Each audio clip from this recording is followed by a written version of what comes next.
या खालिक़ना या रब लिअबीदिका निद्दार वम्ला आलमना अल-हुब।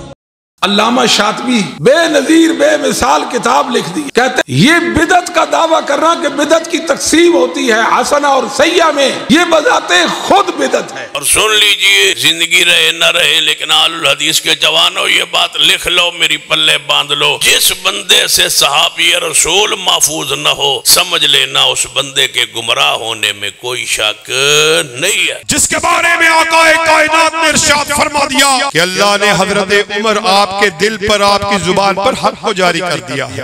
आपकी ये ख्वाहिश थी मुकाम इब्राहिम को अल्लाह मुसल्ला मुसलमानों का बना दे, अल्लाह ने आसमान से आयात का नज़ूल फरमा दिया।